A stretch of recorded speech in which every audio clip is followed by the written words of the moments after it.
Hello students, how are you? I hope you all are doing good. Today we are starting a chapter which name is breathing. What is breathing? जैसे आप अपने क्या करो, breathe को hold करके देखो कुछ देर तक, अपने नोज को बंद करो, ठीक है, माउथ को भी स्टॉप करो, क्लोज करो, तो हम क्या होगा, क्या हमें फील होगा, कितनी देर तक हम ये सिचुएशन में रह सकते हैं? हम ज़्यादा देर तक नहीं ऐसे सरवाइव कर सकते, ठीक है। तो ये क्या होती है, जब हम एयर को अंदर खींचते हैं, एयर को टेक करते हैं और उसको बाहर निकालते हैं, एक्सहेल करते हैं, तो वो क्या होती है, ब्रीथिंग। फाइन, तो यही हम इस चैप्टर में रीड करेंगे, breathing. Breathing is the process of taking in and giving out air, हवा को अंदर लेना और बाहर निकालना, this is breathing. We take in air through our nose which reaches the lungs, जब हम नाक से सांस लेते हैं तो वो कहाँ जाती है, हमारे लंग्स में जाती है। This process is called inhaling, और इस प्रोसेस को कहते हैं अंदर लेना हवा को, ठीक है, लंग्स तक पहुँचाना, इसको कहते हैं इनहेलिंग यानी कि अंदर लेना। Our chest expand outward and the diaphragm moves downward, making space for air to enter. Breathing out of air is called exhaling. और जब हम उसी एयर को, जब वो एक्सपेंड होके बाहर निकलती है, उसको कहते हैं exhaling. Our chest contracts and the diaphragm rises back to normal position. और ऐसे में हमारी चेस्ट क्या होती है, कॉन्ट्रैक्ट करती है, जब हम सांस लेते हैं, सांस छोड़ते हैं तो वो कॉन्ट्रैक्ट करती है। And the diaphragm is a dome-shaped muscular organ in our chest cavity below the lungs. Diaphragm क्या होता है, diaphragm एक किस तरह पे कैविटी टाइप में एक ऑर्गन होता है हमारे लंग्स के नीचे। Fine, now let us understand the process of breathing. अब हम इसको साइंटिफिक तरीके से समझते हैं कि ब्रीथिंग होता क्या है। We take in oxygen from the air through our nose, nose से हम कौन सी हवा से कौन सी गैस लेते हैं, ऑक्सीजन लेते हैं। Fine, it passes through the nasal passage into the trachea और windpipe which is a tubular structure, और नाक से ये कहाँ जाती है, हमारे नेजल पैसेज में जाती है, ठीक है, पास आउट होती है, और हमारी विंड पाइप, ये होती है विंड पाइप, और इसमें एंटर करती है। The trachea is surrounded by cartilaginous structure which do not allow it to collapse when there is no air in it. और उसके अंदर जब कोई हवा नहीं होती तो जो हमारी टर्किया होती है वो एक सराउंड होती है एक चीज से, ठीक है, वो उसको क्या नहीं होने देती, कलेप्स नहीं होने देती। And the trachea branches out into two bronchi, each leading into a lung. And lungs are soft muscular organ protected by the rib cage. और ये क्या होते हैं, दोनों जो टर्किया होती हैं, दोनों हवाएं जो हैं हमारे लंग्स में चली जाती हैं, ठीक है। जब हमारे लंग्स में चली जाती है, लंग्स जो हैं वो एक हमारे सॉफ्ट ऑर्गन होते हैं जिनको रिब केज प्रोटेक्ट करता है। लंग्स के ऊपर जो रिब केज होता है ना, रिब्स लगी होती हैं, ठीक है, मसल्स लगी होती हैं, तो एक रिब केज होता है लंग्स के ऊपर, वो लंग्स को प्रोटेक्ट करता है। The oxygen passes into the blood from the lungs and reaches all body parts, और जो ऑक्सीजन है जो हमने सांस लिया है, ठीक है, वो विंड पाइप से ब्लड में मिक्स हो जाता है और हमारे लंग्स में, फ्रॉम द लंग्स से वो ब्लड में मिक्स हो जाता है और उसके बाद पूरे बॉडी पार्ट्स में स्प्रेड हो जाती है। Similarly, carbon dioxide is also removed from the body through the nose, और इसी तरीके से कार्बन डाइऑक्साइड हमारी बॉडी से बाहर निकलती है नोज के थ्रू, ठीक है। यहाँ पे हम टच करके देखेंगे, ये हमारे क्या है, लंग्स। जब हम इनको टच करते हैं बहुत हार्ड लगता है, लेकिन अभी हमने कहा लंग्स तो बहुत सॉफ्ट होते हैं, तो ये क्या होती है, ये रिब केज होती है, ओके, जो हमारे लंग्स को प्रोटेक्ट करती हैं।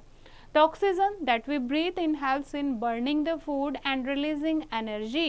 जो ऑक्सीजन हम इनहेल करते हैं, हम ब्रीथ करते हैं, वो क्या हेल्प करती है, वो हमारी वो फूड को बर्न करने में और उसको डाइजेस्ट करने में और एनर्जी रिलीज करने में हेल्प करती है।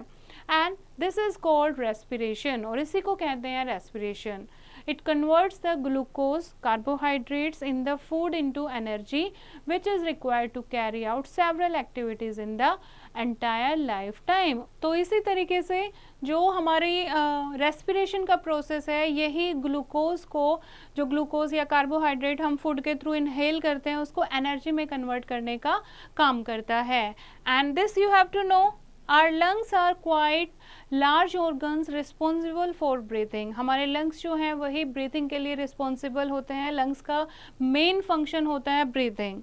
The left lung is a little smaller than the right lung. और जो हमारा left lung होता है वो right lung से थोड़ा सा smaller होता है.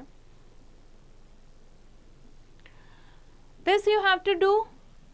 Which instrument is used to check out our breathing speed? हमारी breathing speed को check करने के लिए कौन सा instrument use होता है? What is a normal breathing speed? क्या एक normal breathing speed होनी चाहिए? Paste the picture of the instrument used in your notebook. और कौन सा instrument use होता है बच्चे? Stethoscope. Fine. और normal breathing speed क्या होती है? This you have to Google. Fine. और आप stethoscope की फोटो किस में लगाओगे? अपनी notebook में. Next is rate of breathing. Have you ever noticed that we breathe very fast when we are playing or indulge in a physical activity? हम कोई रनिंग कर रहे होते हैं, ठीक है, या फिर कोई गेम खेलते होते हैं तो उस टाइम हमारी ब्रीदिंग जो है वो काफ़ी फास्ट हो जाती है. This is because when we are physically active we need more oxygen to get more energy for the body. क्यों होता है ऐसा? क्योंकि हम जब फिजिकली एक्टिव होते हैं तो हमारी बॉडी को और भी ज़्यादा एनर्जी चाहिए होती है, ऑक्सीजन चाहिए होती है. अब ऑक्सीजन ही एनर्जी में कन्वर्ट करती है फूड को, तो हमें बहुत सारी ऑक्सीजन चाहिए होती है. Likewise, when we are sleeping or are at rest, our breathing speed is slow. और जब हम रेस्ट कर रहे होते हैं, हम सो रहे होते हैं, तो उस टाइम हमारी ब्रीदिंग स्पीड जो है वो काफ़ी स्लो हो जाती है. Our heart beat also increases when we breathe faster.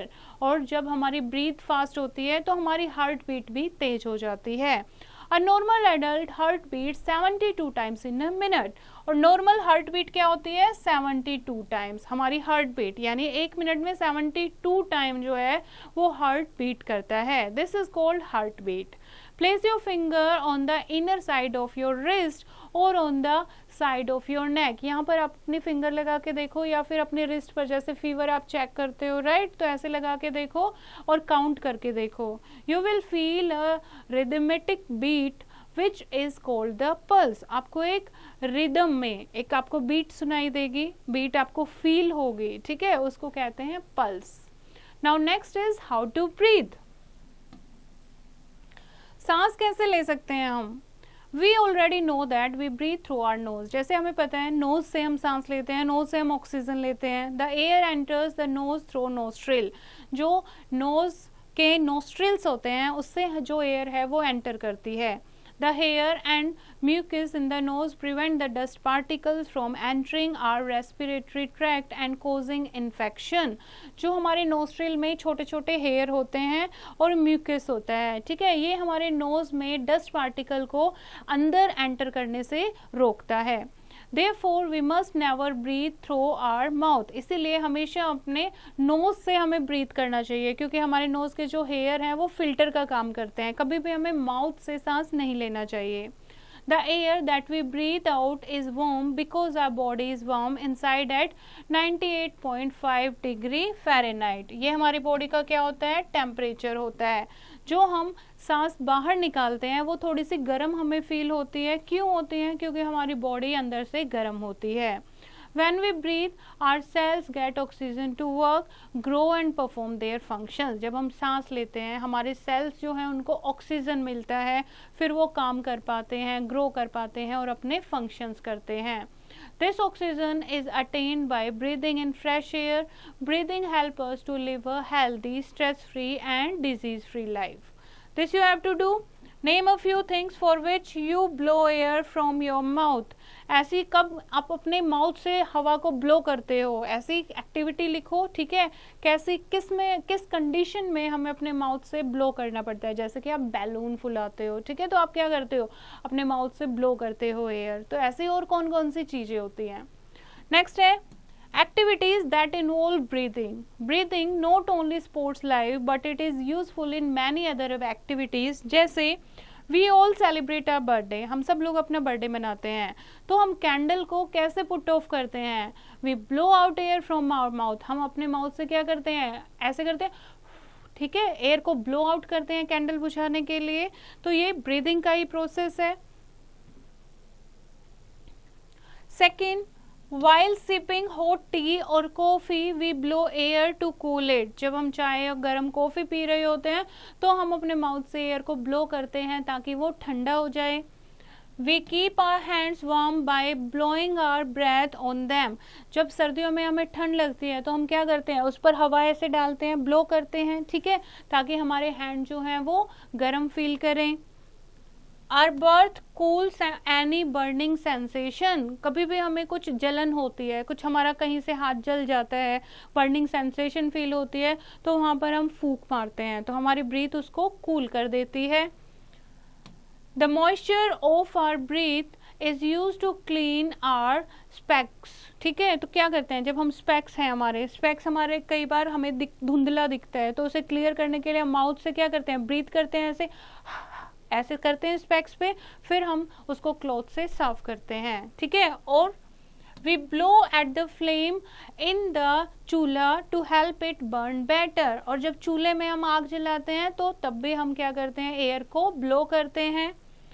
Burning coal in the barbecue is fan to enable it to produce more heat. और जब हम कोल को बर्न करते हैं तो भी फैन के साथ हवा करते हैं ताकि और हीट प्रोड्यूस हो. So these are the uses of breathing. Now wrap up the chapter. Breathing is the process of taking in and giving out air. Contraction and expansion of the chest cavity help in breathing. Respiration is the process of burning food in the presence of oxygen to release energy. A normal heart beats 72 times in a minute. We must breathe through our nose and not mouth. Breathing not only supports life but it is useful in many other activities. This is the chapter, बच्चे. I hope you have understood the chapter. You have to read it once again and do the practice of exercise yourself.